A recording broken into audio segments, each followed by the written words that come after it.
আইন উপদেষ্টা অধ্যাপক ডক্টর আসিফ নজরুল বলেছেন, সব দল যদি ঐক্যমতভাবে প্রস্তাব করে আওয়ামী লীগকে নিষিদ্ধ করা হোক অথবা নির্বাচনে অংশগ্রহণ করতে না দেওয়া হোক বা কোনো আদালতের রায়ের পর্যবেক্ষণে যদি এ বিষয়টি আসে, তখনই অবশ্য সেই অনুযায়ী ব্যবস্থা নেবে সরকার।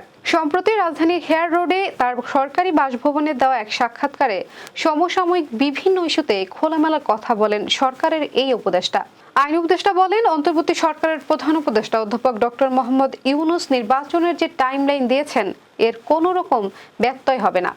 তার কথা সবার বিশ্বাস করতে হবে।